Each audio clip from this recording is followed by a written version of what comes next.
guys, welcome to this week's episode of Beaneater Buzz. I'm your host, Jordan Hunt, again, back here with my friend Colleen McGuire. We got some fun stuff going on at Braves camp this week. Colleen, how are you doing? Doing okay. Getting over a little bit of an illness, but hanging in there. Yeah, I know you thought you had COVID earlier this week, and glad that came back negative. I Indeed. went through that a few weeks ago myself, and it definitely wasn't fun. It was worse than I thought it would be. I'm vaccinated, but it still sucked. So, it is what it is. Just jumping into some baseball stuff. Spring training's, getting further along. It's a shortened spring, so we're seeing a lot of guys go down pretty early. A lot of names we probably didn't expect to go down early, like a Tuki Toussaint. So, clearly he's not going to factor into the rotation. So that's some news. The big one yesterday was Michael Harris going down. Clearly we all kind of knew that Harris wasn't going to make the team, right? But he's the big prospect, especially with guys like Langeliers and Pache gone. Like, I think we all favor Harris over Drew Waters at this point. So, so I think that was a big one that, if people wanted to at least see him continue to play, but clearly Braves have other plans. Just to go over a few things that, that he did this spring. I know he had a big double early on in the first few games. He had a big double, drove in a few runs. He only had 11 at-bats, though, but he did post a 793 OPS. So, small sample size, but, he's facing big league pitching. And he even got interviewed, I think it was during yesterday's game. And Chip Carey asked him, how did the COVID shutdown and stuff affect you? And he basically said, I think it helped me more than anybody because he spent the entire year at the alternate site or, the 60 games, and he got to face big league pitching the whole time. So I think some of that's showing. He didn't hit any homers, anything like that. He had a couple homers a couple springs ago, but he had 3 walks and 11 at-bats, and he stole 3 bases. He had, 3 hits, 3 walks. He reached base 6 times. He stole 3 bases. That's fun. Pretty good. Yeah. In a couple of years, that's going to be really fun in Atlanta. So, and I know you and I were talking about, how fun it would be yesterday if they did just say, hey, we don't have a center fielder. Why not give Harris a shot? Yeah. It would be fun, but I understand it. They rushed Dansby, a little bit a few years back. And a lot of people credit that for, or credit that as to why Dansby hasn't developed into the superstar that people predicted. I don't think he was ever going to be a superstar, but first overall really kind of puts a tag on you. And let's I guess let's jump into some of the other spring training news stuff. Okay. Kind of go over game by game, who started, how they did. You can cover some of the offensive stuff. I guess we'll start with Monday, 21st. Okay. Tucker Davidson pitched in that game. He didn't start. I actually didn't look up who started in that game. I think that was Tuki. I believe that was the day Tuki started. Oh, okay, yeah, and then he went down after that game. Tucker, he didn't have his best outing that day. He gave up a couple runs. Let me look up that day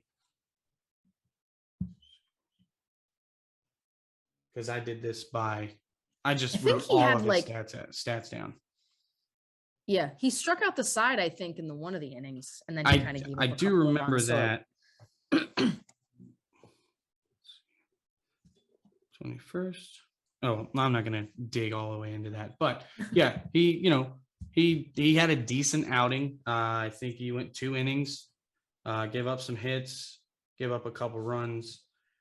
Had some strikeouts and stuff, but yeah, it wasn't his best outing. But yeah, what do you have on the offensive side for that one?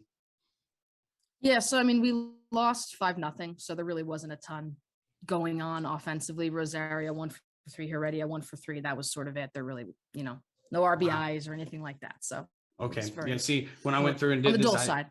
I didn't even look at scores. I was just like, okay, I'm just gonna look because in spring training, Yeah, it doesn't matter. but Scores yeah. don't matter. Yeah, it's Yeah. like I just want to see how guys are doing. Really, that's Yeah. what's important to me.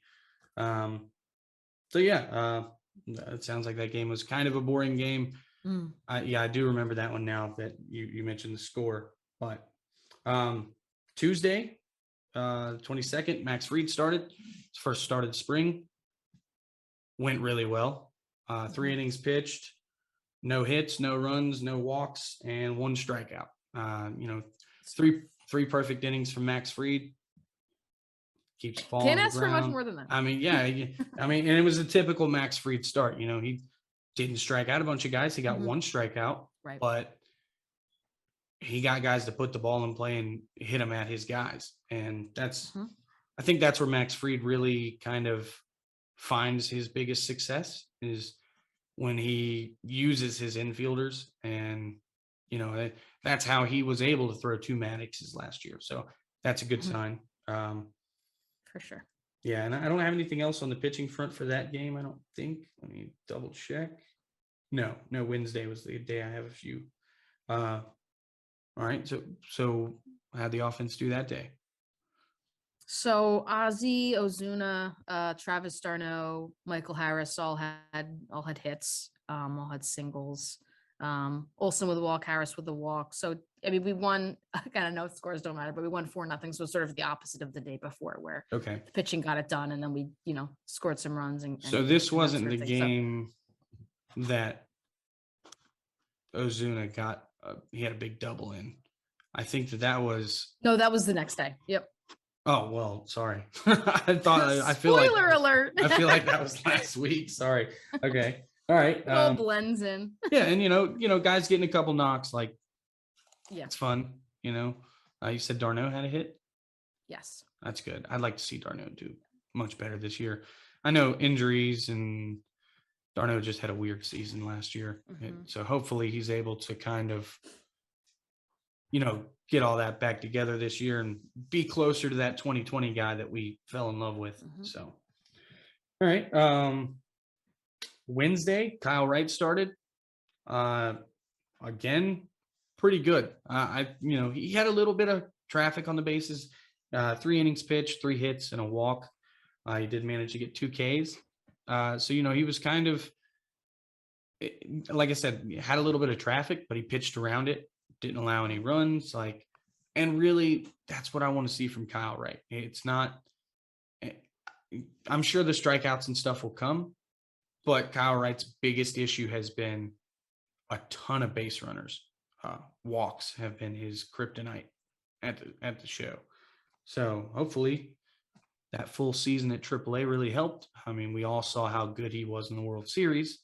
I think that's the guy we would like to see. And I think that he's got the inside edge at one of those final 3 rotation spots, because it does appear that they are actually going to do a 6-man rotation.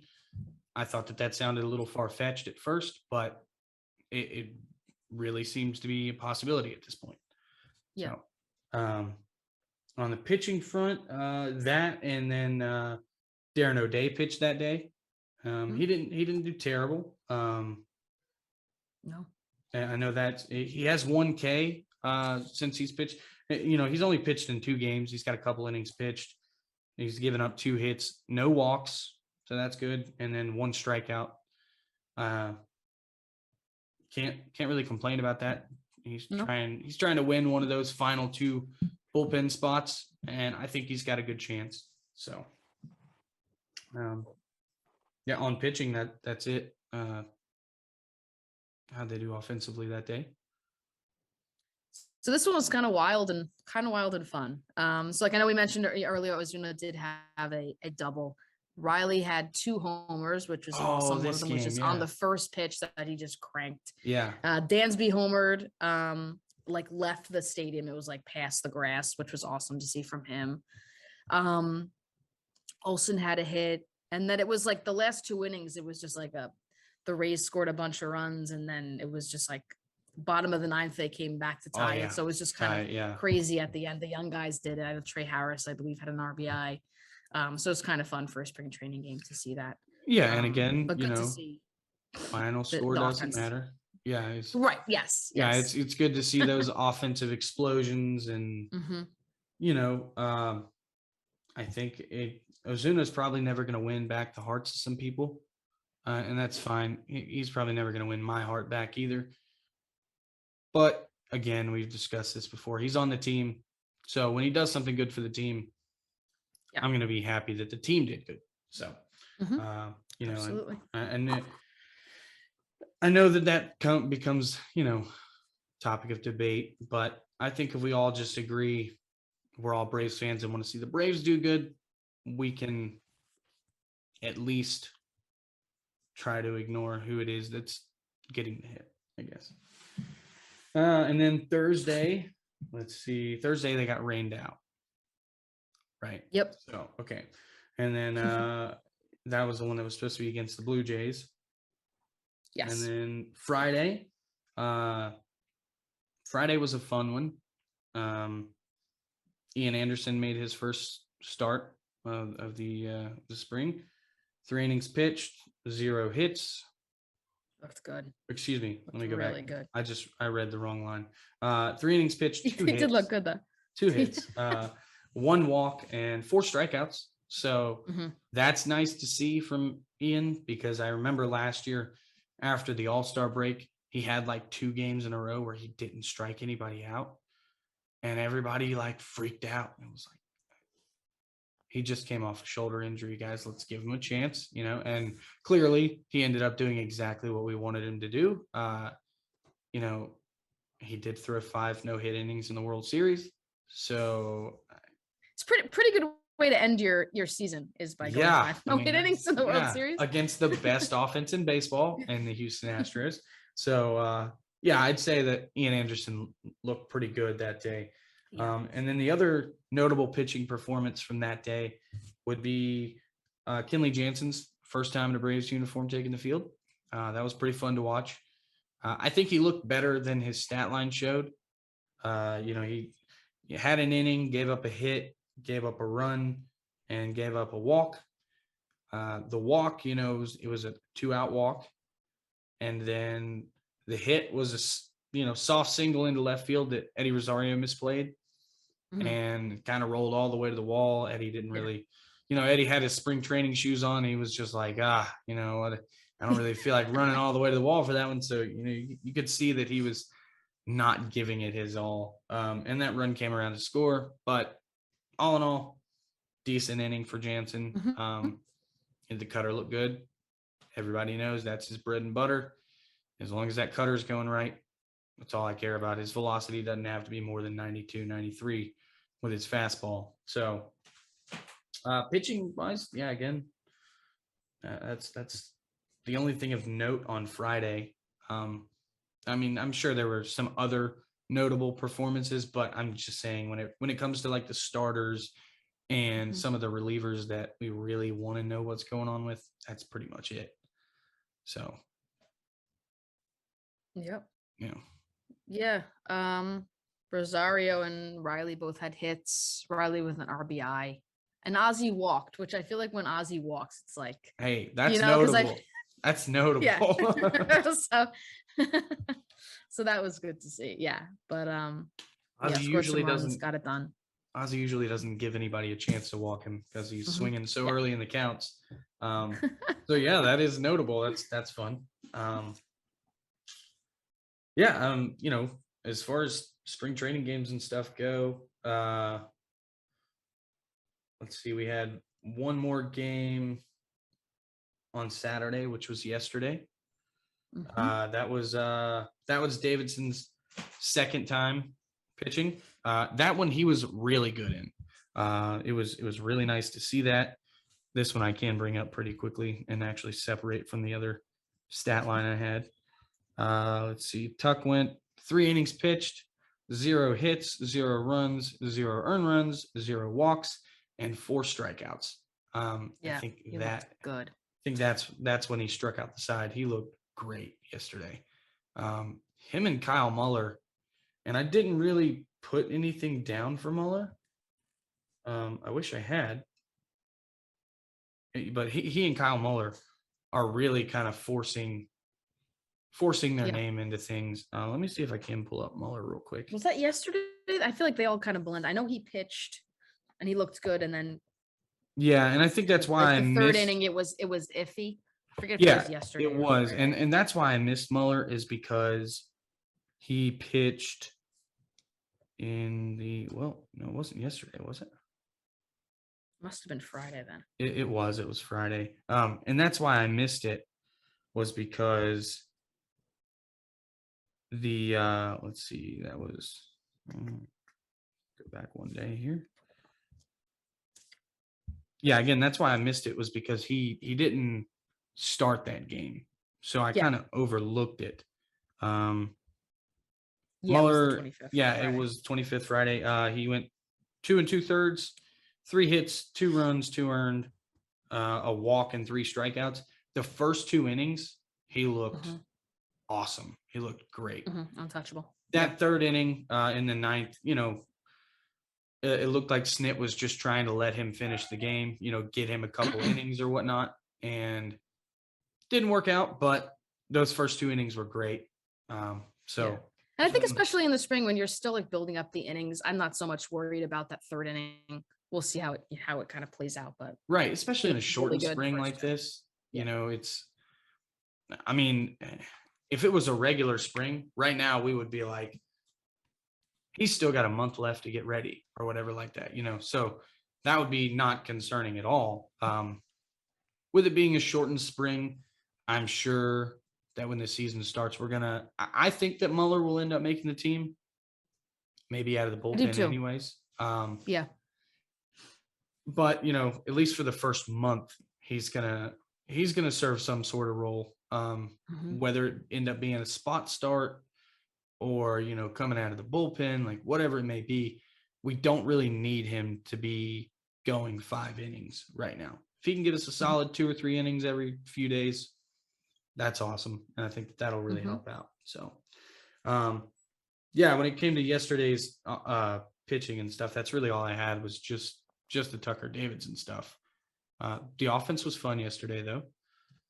It was. So of note, obviously, Ozuna hit a 3-run home run. Oppo, which is awesome because I know in 2020 he did that a lot.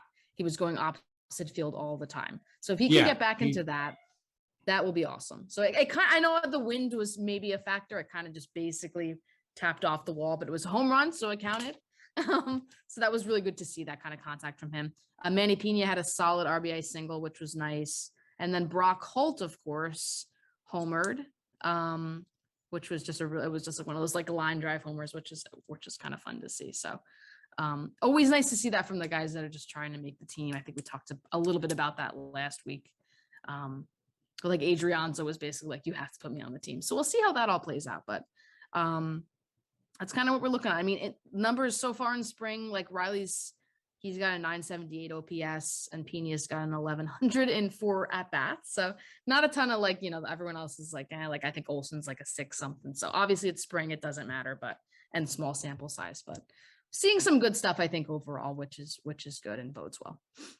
Ozuna, like you said, it's nice to see him go the opposite field. He's always had that power. I remember his first home run as a Brave was against the Mets in New York, and it was like top of the 9th inning. We're down 1-0, and he just hit a laser beam. Like it looked like it was just going to be a double, like whatever. And I mean, it just went forever. So that was pretty fun. It's nice to see Ozuna doing well.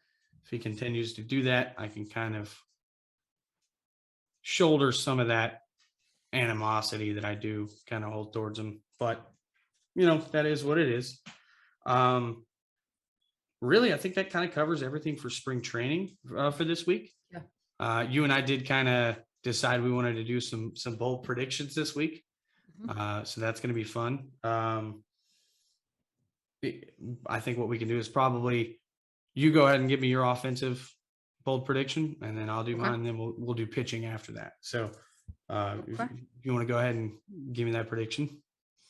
Sure. So we're going bold predictions. I'm saying that Dansby Swanson hits 30 plus home runs this season. 27 last year, so Yeah, not out of the question. I don't think that's really that bold. You know, I mean, Boldish. but yeah, it's boldish. I would say that it's kind of bold to think that, you know, for some people, it would be kind of bold to think that he's going to have that type of season again. But Yeah. I think ever since the start of 2020, we've seen his power tool really start to, you know, fill out a little bit. And yeah, I think he definitely has that in him. Big thing is going to be health, obviously. Yes. Dansby's had a few seasons where health was a problem. Not so much the last 2 years. So that's and Yes. I don't want to beat this horse to death, but with Freddie Freeman not around, maybe some of these guys can get some rest. Yeah, and I'm not trying to knock Freddie Freeman for that. I get it. He's old school. He likes to play every single day. But I did think that Freddie tended to forget that he also played one of the easiest positions on the field to play. And, you know, first base, you ain't got to run that much. Shortstop, on the other hand, second base, those guys are wearing themselves out. Now, Riley, he doesn't move around a ton. So I could see where he would be able to do it. But yeah, I think that's a good prediction. I think that's not only a little bit bold, but I think that it has potential to be realistic at the same time. So my offensive prediction is that the Braves will have 3 guys who hit 40 home runs. And the 3 guys I picked for that were Acuna, Riley, and Olsen. Yep. Yeah. I mean, so last year, Olsen at 37, 38, Riley had 33. Seems reasonable to me. Acuna had 24 in 82 games. So I don't know if you saw that I posted a stat this morning. Well, I say this morning, it was like very early, like 1 a.m.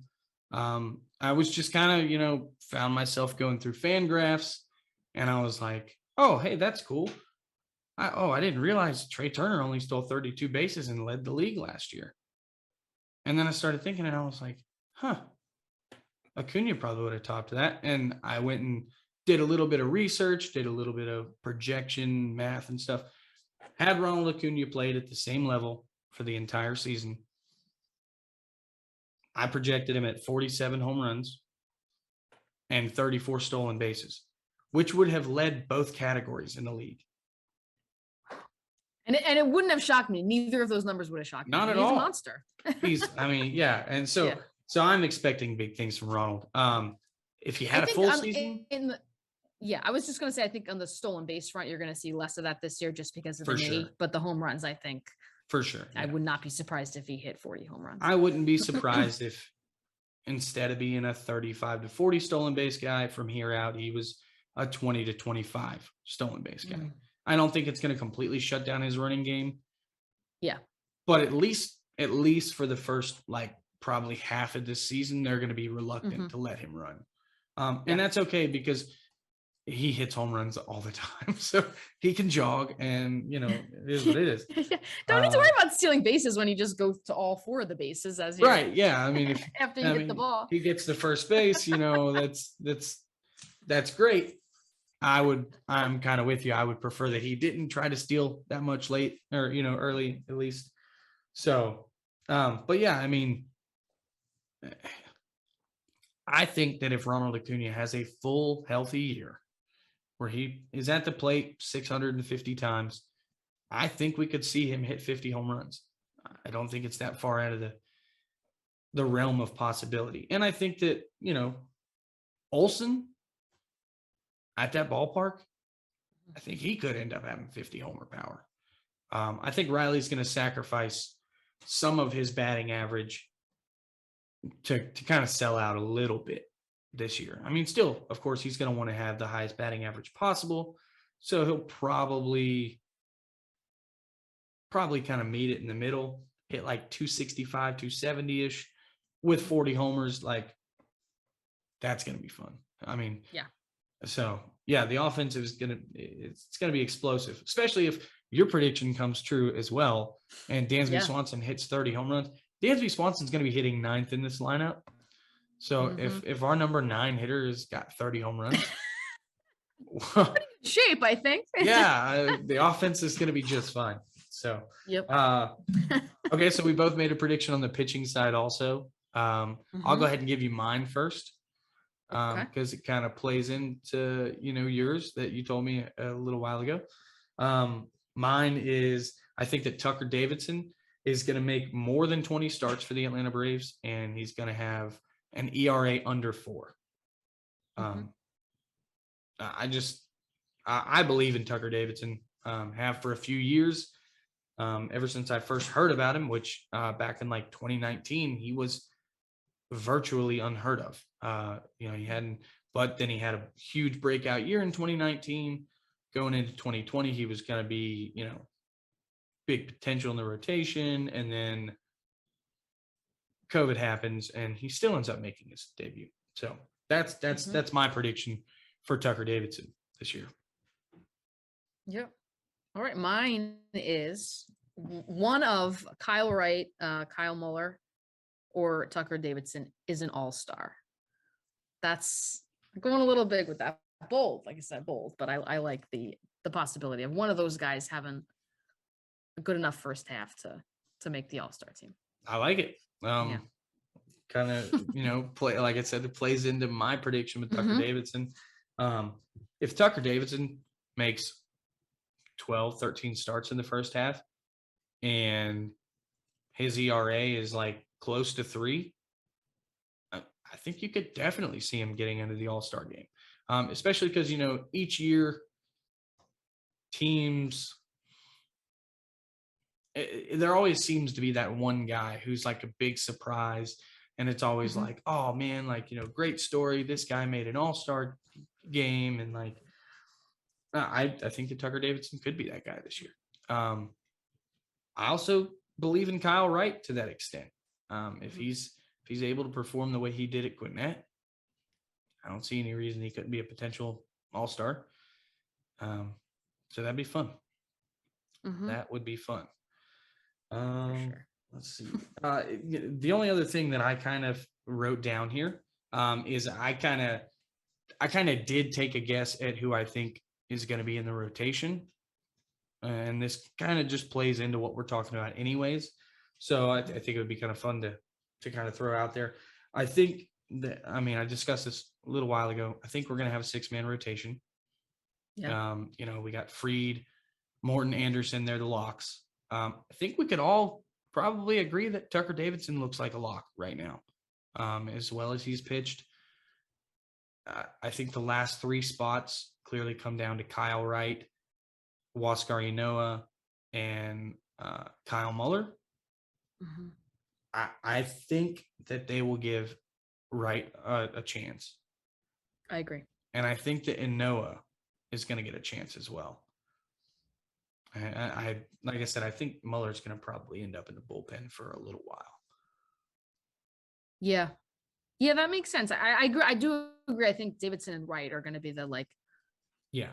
the two of those sort of the first two. Yeah. And obviously, if it's a 6-man rotation, probably makes sense for Inoue to be the guy. Unless Yeah. AA comes out with some random trade or signing of some guy he finds that Which would who be knows. I don't awesome. know. I would Yeah. love to see So that. It answers a few more questions that we may have about the rotation if he does that. But I do also think we're in a good spot if he doesn't do Mhm. that. So Yeah. I went ahead and looked at Huascar Ynoa's batted ball profile. It's not super pretty. He's 11th percentile in exit velocity, 14th percentile in hard hit percentage. So there are some concerns there. He allows a lot of hard contact, but Mhm. and I saw that and I started wondering, like, how did he battle around that? Those are some big numbers. Well, he also had a 47.3% ground ball rate Mhm. and K percentage over 26%. So Wow. Yeah. Right. So because of those numbers, I think they're going to end up saying, hey, look, with our defense, I think that they're going to say, you had a good first half last year. Let's give you another shot this year, see how it goes. And if it doesn't go well, ultimately he could become, another bullpen option. I mean, Mhm. I think we've all kind of thought that Wascarino profiled as a bullpen guy anyways. He's only got 2 real pitches that he uses. They're both nasty. I mean, he throws like 98 and then has a pretty disgusting splitter. So Yeah, I think he was a surprise last year. I think they were yeah, like, let's slot him in and see what he does. And then everyone was kind of like, wait a second. yeah. I mean, Like, I his feel like first he was, half.